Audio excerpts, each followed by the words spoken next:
Geek Therapy Radio. Welcome to Geek Therapy Radio. You've got your mental curator, Johnny Hemberger. Welcome to the radio broadcast. A quick reminder that you can always grab the podcast in your favorite podcast app. Of course, we here at iHeartMedia prefer the iHeartRadio app. Just type in Geek Therapy Radio into whatever app you're using. Look for the red, white, and black color scheme, and that's me. That's the official Geek Therapy Radio.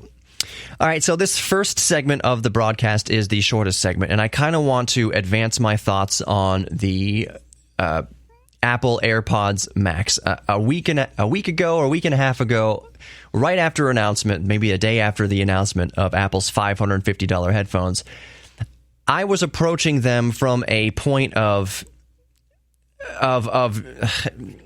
how can I put this? I was very skeptical. Anytime you attach a $550 price tag to a pair of headphones, that product deserves scrutiny. And Lord knows, $550 headphones from Apple deserve all the scrutiny in the world. In the interest of time, I basically boiled it down to, first, I have to take a grain of salt in what I'm saying and what you are hearing me say. I have not yet tested a pair of AirPods Max myself yet. But that being said, I don't think I will ever purchase a pair of AirPods Max for myself. And it's not just because of the price. That's not really the reason. Matter of fact, my initial thoughts on the AirPods Maxes when they were first announced and nobody had them was, you know what? People are going to rip the AirPods Max apart because it's going to be more of the same from Apple, just super expensive. They're not going to be outstanding in any way. They're just going to be really expensive Apple tax kind of niche luxury devices. To which my response was, that might be, we'll see, because if these 550 pair of headphones can compete with audiophile and professional headphones that routinely cost hundreds of dollars and even thousands of dollars more, if this pair of $550 headphones can compete with those professional grade and audiophile grade headphones, they could be an exceptional value. The only way that they'd be overpriced, hyper expensive Apple stuff is if you are not an audiophile and you are not an audio professional. If you fall into those categories, you wouldn't need any pair of headphones, in my argument, that cost more than $350 or so. And most people, even under that, couldn't believe that anyone would spend more than $50 on a pair of headphones. And I certainly understand that. But my question from the beginning was $550 headphones. These could be a great value or overpriced Apple tax, products, typical. And here's what I basically come down to. I still want to review a pair of headphones for myself, but we are several days into the AirPods Maxes being out in the wild and being reviewed by people that I very highly respect their opinions on. And this is why I've kind of come to my conclusion that they aren't for me. No matter how good they sound, they still won't be for me. One is, I was very much waiting for some nitty-gritty details and tech specs on the frequency response and the dynamic range and the analog impedance. Most importantly, that kind of analog function. What is the dynamic range over analog? What is the frequency response over analog? And I had no doubt in my mind that they would reproduce from 20 to 20,000 hertz amazingly, and by all accounts that they do. A lot of people whose opinions I expect say that the soundstage is very wide. It's very nice. The instruments are all in their place on the soundstage, and they are great performing wireless headphones. And that's great. I have heard my fair share of great sounding wireless headphones, and I have no doubt that the AirPods Maxes would be any different. Would they be better than one pair of headphones? Sure. Would they be not as good as another pair of headphones? Sure. That's the kind of nature. I didn't really put too much stock in how they sound overall, because that is a very subjective opinion. How a pair of headphones sounds, how a pair of speakers sounds, all of that is very subjective. What I wanted to know is, how would they perform wired? Apple does not include a wire in the box. It's a Lightning to 3.5 millimeter cable. It costs $35. So if you spend $550, and then you need to spend an extra $35 for a cable to be able to plug it in to your laptop or plug it into the headphone jack on an airplane, plug it into an old iPod. I don't know if you're still walking around with an old iPod. Maybe you're still rocking an old Sony Walkman. You need the Lightning cable to 3.5 millimeter adapter. And you'd be thinking, and here's a huge knock, one reason why I will never purchase them for myself, and I don't need to hear them to know this. This is just a fact. They do not work passively.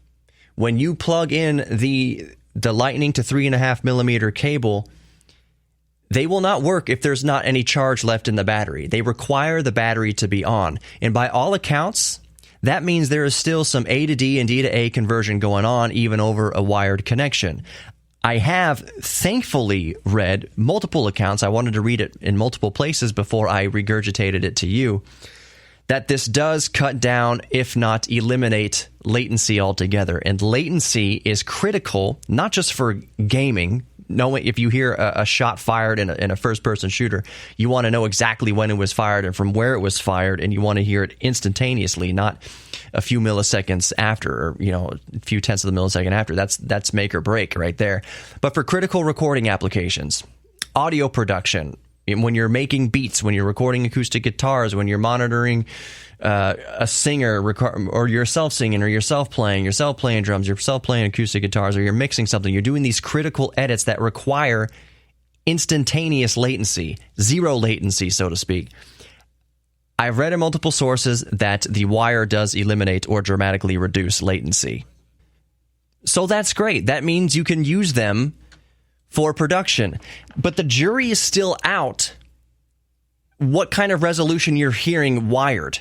That if it indeed is still going through A to D to A conversion, that means if you're listening to you're working on a 24-bit project, 192 kilohertz, lossless project, even 32-bit floating point project, that if it's all being converted to 16-bit 44.1 or 48K at best, you're monitoring it, which would be fine, arguably, for laying down tracks, but not good enough for mixing.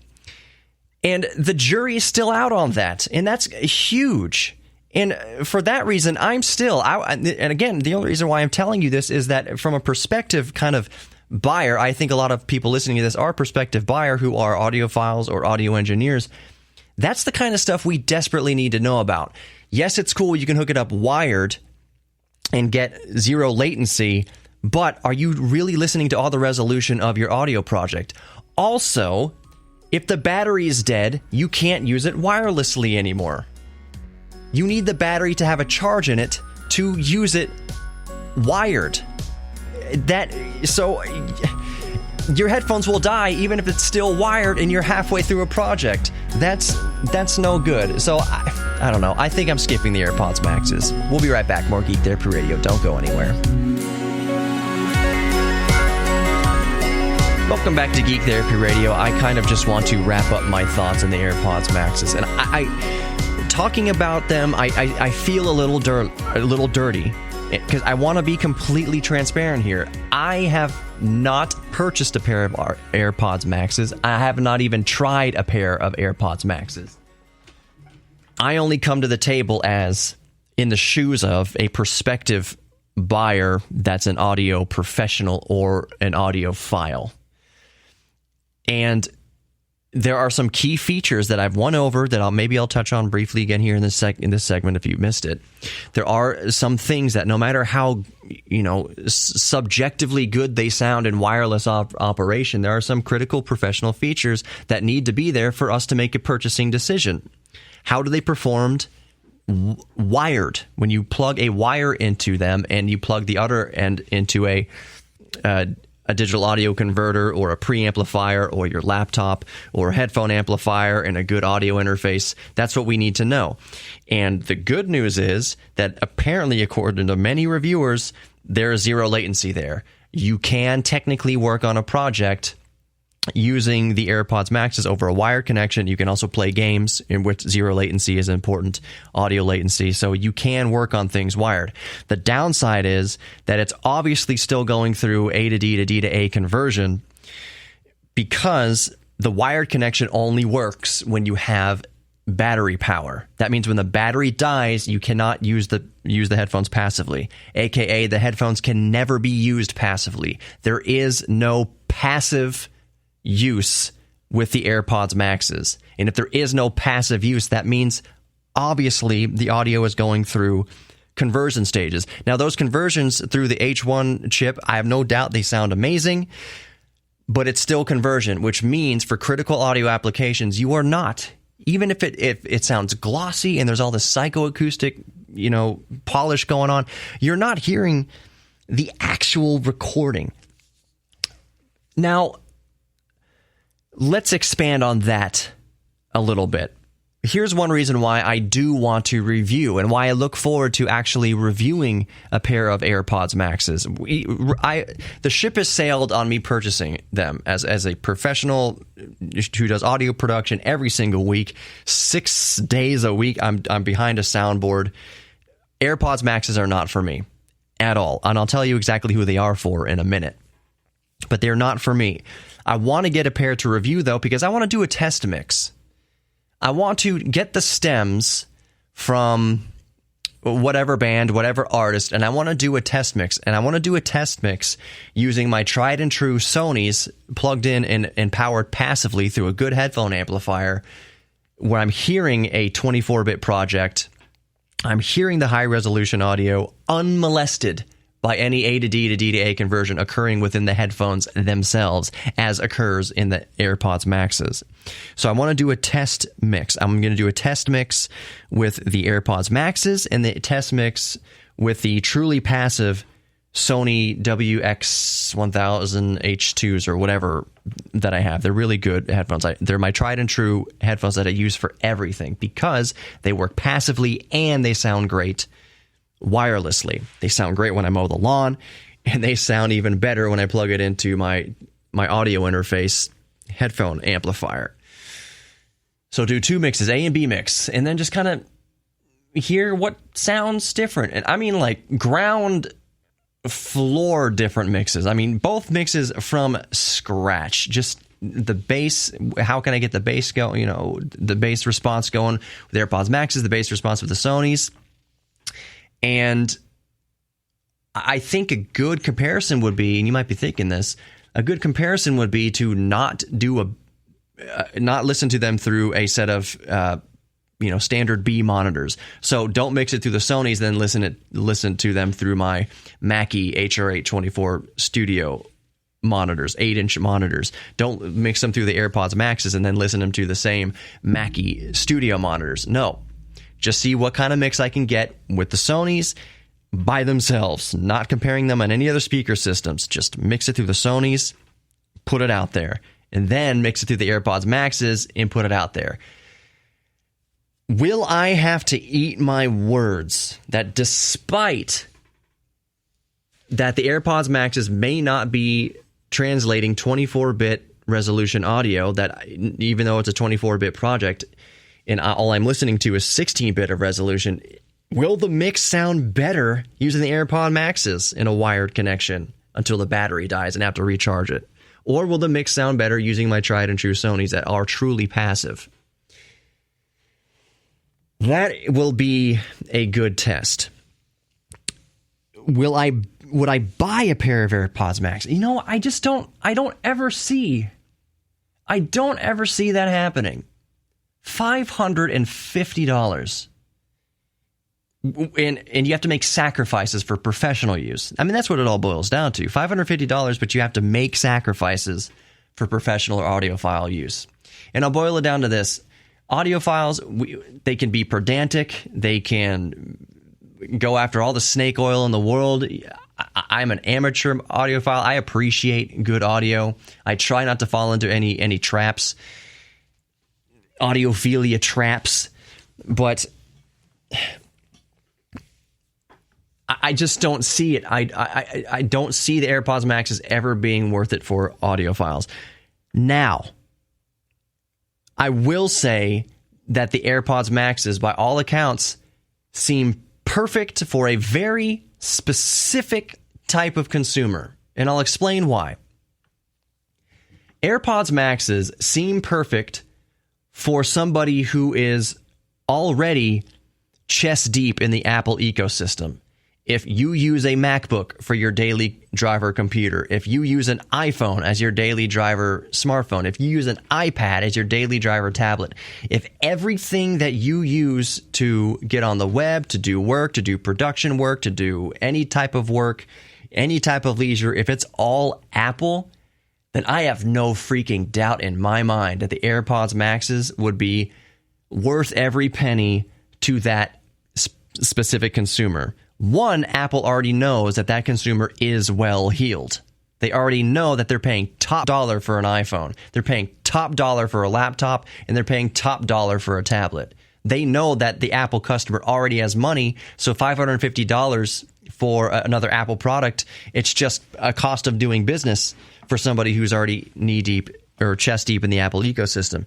Now, I can confirm this theory, confirm this idea, or more support this idea by the fact that most of the features of the AirPods Max, so adaptive EQ, well, not adaptive EQ, spatial audio, AirPlay connection, and a host of other features work only with Apple devices. The actual streaming codec, the only streaming codec, the wireless streaming codec that Apple uses through AirPlay and through Bluetooth is AAC. It's Apple's own lossy connection. Through AirPlay, though, which is slightly different than Bluetooth because AirPlay piggybacks on a Wi-Fi connection, supposedly it is lossless. It uses Apple's lossless AAC codec, but even at best, that's 16-bit, 48 kilohertz.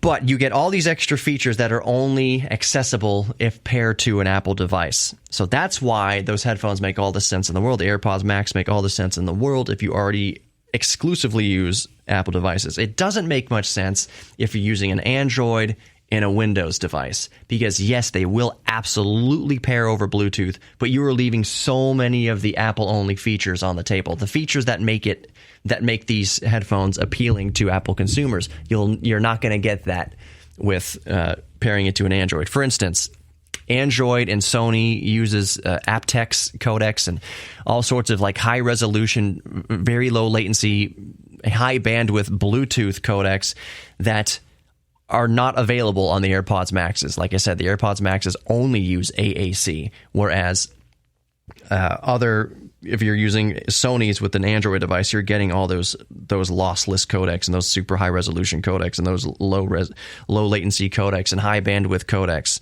that the AirPods Maxes won't be able to use on the Android. Could Apple issue a firmware update to upgrade these codecs? Absolutely. Will they? I don't know. I will see what I can do about actually putting a pair of AirPods Maxes on my own friggin' noodle and doing a full review myself and doing those two mixes, a mix with the AirPods Max and the mix with the Sonys. I'll let you know what I do on that. More Geek Therapy Radio coming up. Don't go anywhere. Welcome back to Geek Therapy Radio. You've got your mental curator, Johnny Hamburger. Make sure you get the podcast in your favorite podcast app. Just look for Geek Therapy Radio. Just type it in there, Geek Therapy Radio Podcast. Look for the red, white, and black color scheme, and that's me. I'm not going to talk about the AirPods Max at least much anymore if and when I get my ears on a pair for myself. I don't. It's all I can do right now is speculate. I can read what well-respected reviewers say about it, folks whose opinions I respect very much and value very much. But until I put them on my head, even when I do that, I can only speak to the wireless performance, and then the wired performance with the A to D, D to A to conversion, and how it actually applies to mixing, and is battery life a legitimate complaint. The only way that I can speak to that further is trying it myself, so I'm not going to speak to AirPods Maxes anymore. I will cease the commentary as a theoretical perspective buyer, because as I said, I just can't see myself spending $550 on these things. I am not that deeply invested in the Apple ecosystem. Yes, I have the Apple M1 MacBook Pro, But that's just because the Apple Silicon, and it was a pivotal kind of moment to me. I've argued this, a pivotal moment in personal computing. I wanted to see what this be on the ground floor of this transition to ARM, because I don't think it's just going to be Apple. In fact, we're going to talk about that in a minute, because Microsoft may very well be developing their own ARM chip, as it turns out. But I'm not going to talk about the AirPods Maxes anymore. They're living in my head. What is it? They're living in my head rent free right now. But that's just because I'm an audio geek. You know, it's kind of funny. I need to make fun of myself a little bit here. There would come a time, since I like to play around with the cassette tapes, that I would plug the AirPods Maxes into a Sony cassette deck and be listening to it like a Type 1 cassette. And you'd be like, why are you listening to an old cassette through $550 headphones? Well, just because I'm a geek. I don't know. These are headphones I have. I don't know.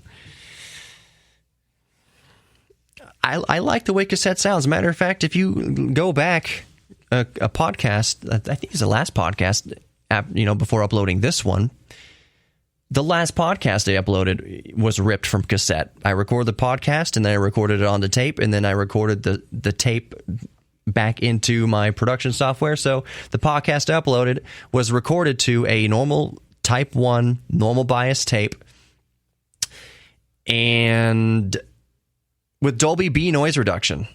Typically, I hate noise reduction, but I just wanted to tinker with Dolby B noise reduction, and so the last podcast was uploaded Dolby B noise reduction. Anyways, I digress. AirPods Maxes make the most sense for somebody who uses Apple devices across the entire spectrum. iPhone, MacBook, or any Mac, and an Apple tablet, an iPad. An Apple tablet, an iPad. Okay, moving on. I mentioned that there were rumors that Microsoft is moving to, has plans to produce their own ARM-based processor to use in their Surface products, just like Apple did with Apple Silicon that they use in their own Apple products. And not only has this information, these leaks come from, no one's been named yet. And again, all I can say is that this is a leak. It's just a leak, and it's insider information from some insiders at Microsoft who do not want their names leaked. Of course, Microsoft has not returned any sort of emails or calls on the subject, but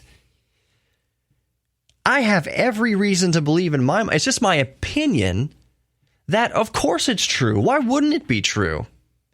I said from weeks ago and even before that, well before that, months after Apple announced that they're moving to their own in-house processors, that this would not just be something that only Apple does, that Apple will be setting a precedent that forces the issue across the entire industry. And the biggest loser in all of this is going to be Intel.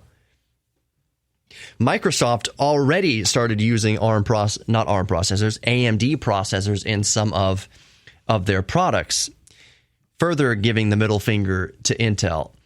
Apple just gave Intel the middle finger, saying we're going to be, by 2022 or over the next 2 years, we're only going to be using our own processors in our own products. So no more contract with Intel there.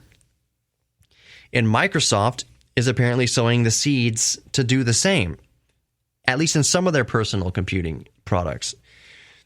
This shift to ARM, if Microsoft is doing this, and I have every reason to believe, mark my freaking words, you're listening to the radio right now, you're listening to Geek Therapy Radio right now, and I'm telling you about a supposed leak from Microsoft that they're working on their own in-house ARM processors. Mark my words right now that you will see this in the coming weeks or coming months, that this is 100% true, that Microsoft does this. And I'll tell you why. It's not even that strange. Some of you might be thinking, Johnny, that's such a bold claim. That would be truly surprising if Microsoft ditches Intel for some of their products and goes with their own in-house Microsoft produced ARM processors. You might be thinking it's far-fetched. How could Microsoft do that? Blah, blah, blah. They got such a good relationship with Intel. It's working out so well. The amount of money Apple's going to save in the long run by going to their own in-house silicon is going to be staggering. It's $1 trillion company. Microsoft is also a massive company. If they aren't at $1 trillion already, they are nipping at the heels of Apple. Microsoft is a huge company. Bill Gates was the richest man in the world for a long time. Microsoft is not just this little startup that's like, oh, maybe we'll build our own in-house chips from the get-go. No. Microsoft is looking at Apple. Not just Microsoft, a bunch of other companies, mark my words, are looking at Apple, what Apple's doing, and Apple's being the kind of guinea pig in all this. And they have seen, Microsoft and other companies that I assure you will follow, have seen what Apple's been able to do in the past few months, just with the MacBook Air, MacBook Pro, and the Mac Mini with their own M1, just first generation Apple ARM processors, and like, holy crap.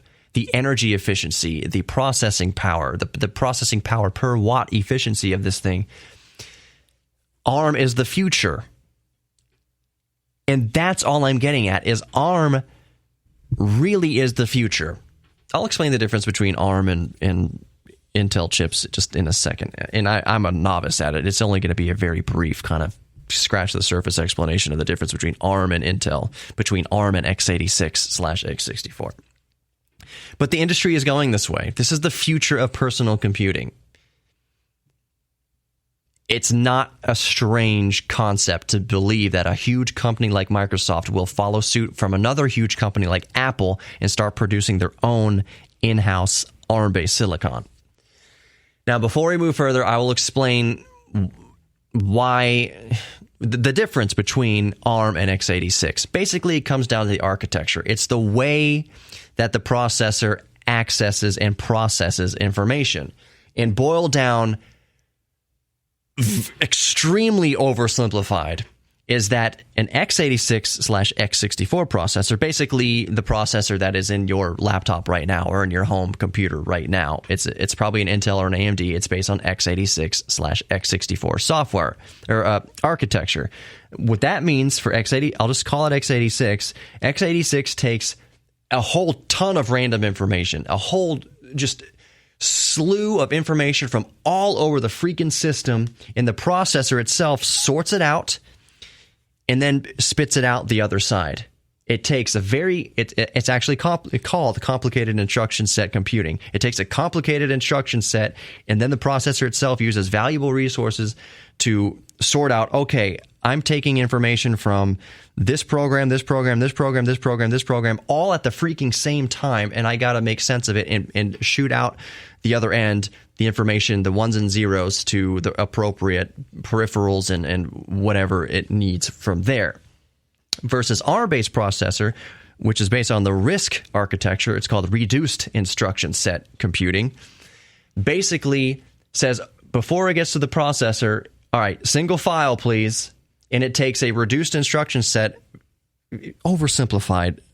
Please know that this is oversimplified, one at a time through the gates. And the value of that is that you can process information so much faster if it's already sorted out before it hits the processor. If it has to just one line of code, so to speak, at a time, zoom, shoots through that processor versus just the log jam of data coming into the processor under CISC, x86, complex instruction set computing. That's the value of going to ARM, is it takes so much less power to get so much more performance dealing with reduced instruction set computing. Don't rake me over the coals for that. Don't come at me with pitchforks. That was an extreme oversimplification. We'll be back with more Geek Therapy Radio. Don't go anywhere.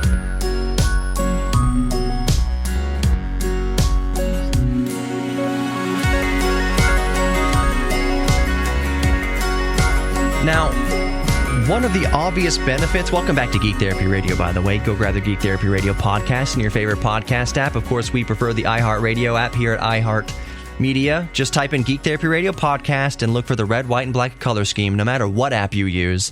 And that's me, Geek Therapy Radio podcast, red, white, and black color scheme. There you go.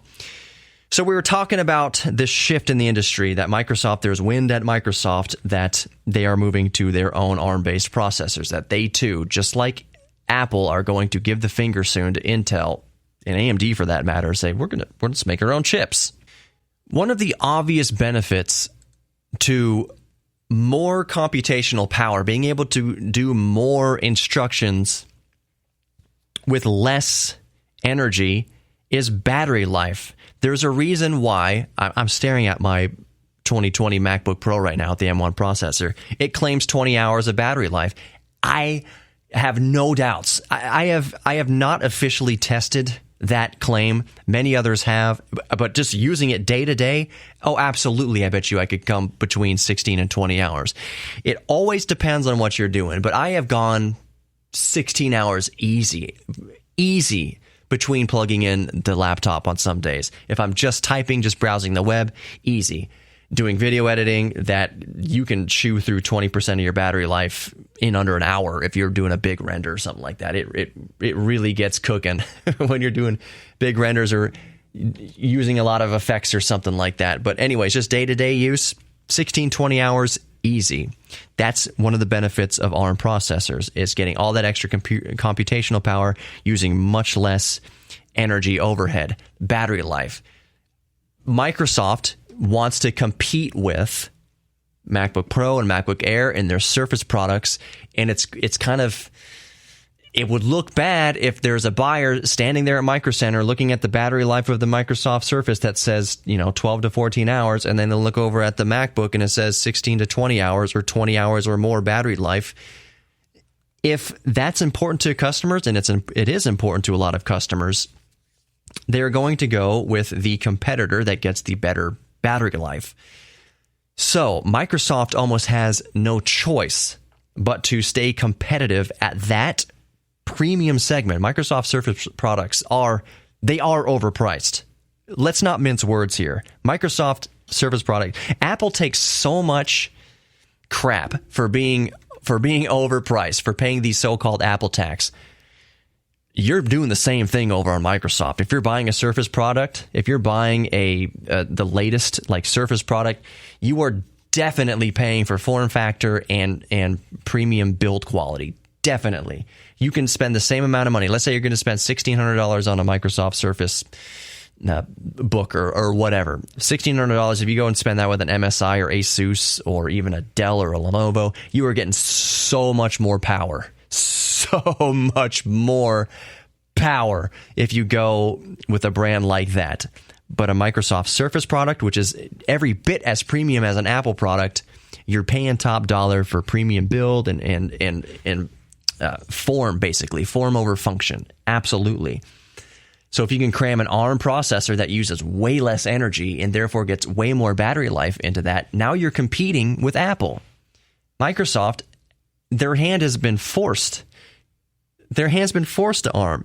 For one thing, it's not only forced, it's just, this is also the way the industry is going to go. Once Microsoft does this, then other manufacturers and developers are going to do the same thing. And that's good for everybody. Do you know why? And I've talked about this before, but since I'm on the subject, I'll go into it. We've been using, whether or not you have an iPad or a tablet or whatever, every single one of us listening has had an ARM-based processor in our pocket for the last decade.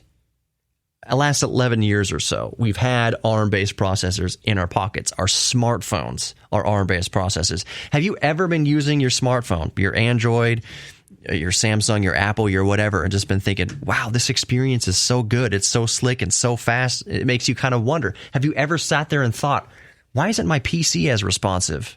Like my PC uses 300 watts out of the wall. Why doesn't it feel as quick and as responsive and as fluid as this smartphone? And the reason is because of the ARM processor. It's so efficient. It accesses memory so much more efficiently. It accesses storage so much more efficiently. It processes code so much more efficiently, code that is designed for ARM, so to speak.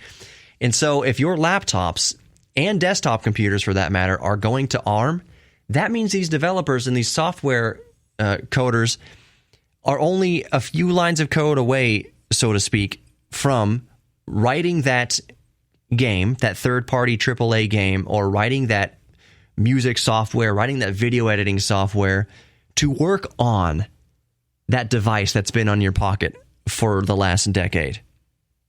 So I'll do a case in point in this. One of the most popular video editors out there right now is, I mean, I could say a number of things. I'm going to say DaVinci Resolve. DaVinci Resolve is a very popular video editor. And by the way, it's free to just use for normal plebs like me. It costs like $300 if you're a pro, you want to get the studio version, which is what, when you go to the movies, they made those movies on DaVinci Resolve. That's what kind of video editor this is. It's the same exact software that the last, blockbuster movie you watched, it's edited in DaVinci Resolve. DaVinci Resolve is nearing having an ARM-based native code ready for the Apple M1 chip. Right now, it's running x86 through an emulator called Rosetta 2 to work on the ARM-based processor. I know this is all heady. I know it sounds very complicated, but what I'm saying is we are one step closer to DaVinci Resolve, in this case, running natively on an ARM-based processor. Bet your bottom dollar that Avid is working on Pro Tools to make Pro Tools native on the ARM M1 processor. Windows, bet your bottom dollar. Microsoft, bet your bottom dollar, is already working on improving Windows for ARM. The shift is going to ARM. And why that's important is soon will come the day that you have your smartphone in your pocket and you are running the exact same software on your phone that you are running on your desktop PC and that you're running on your laptop. And I know what you're thinking, Johnny, it's a small little screen. I'm not going to be wanting to work on a big 4K, video edit on my, even if it's a giant smartphone, even if it's a 6-inch screen on a smartphone, it's still too small to be working on big projects like that, that require a lot of screen real estate, that there's a lot of small text and a lot of knobs and a lot of things that aren't optimized for a small screen. We are also nearing, in many ways we've already gotten there, the day where it's called casting. You cast the display of your smartphone to a TV. So just imagine, if you will, this full desktop software all running natively on ARM, that you keep your phone in your pocket and you just stream the video feed out to a monitor, a computer monitor, and you have a mouse and keyboard there. And it's not like you're going from PC to PC to PC to PC. It's your phone's being used for everything. One device doing everything. It's not going to eliminate anytime soon. We are going to be at most, at minimum, a 2-device world where we have our smartphones and we have our desktop PCs to do heavier tasks like video editing. Video editing, it will be slow on a smartphone. It's not going to have as much wattage on tap, as much power on tap as your desktop computer running ARM will. Don't get me wrong. But there's coming a day when you could do little edits. Your boss emails you, oh my gosh, I got to make this little edit here on this video project. You sync up your phone to a nearby computer monitor, nearby TV screen, maybe in the hotel or something. You have a Bluetooth keyboard, Bluetooth mouse, or just use the screen on your phone as a trackpad. Make that edit. You don't have to whip out your laptop. You don't have to make your way to a desktop PC. You can make that quick edit of a very substantial product just using the device that's already in your pocket. Running desktop applications natively on the device that's already in your pocket. That is what the ARM future promises. I am not a stock trader. I cannot give you advice on that. I am not investing in Intel anytime soon. I'm not saying Intel's going under. I'm not saying AMD will even be going under. It's a very interesting time to be a geek about computers. You are worthy of love. You are worthy of giving love. You are worthy of receiving love. And you are also worthy of your own self-respect. If you remember nothing about what I ever say, just remember that you are worthy. Have a good one. If you'd like to sponsor Geek Therapy Radio, just visit geektherapyradio.com and let's talk.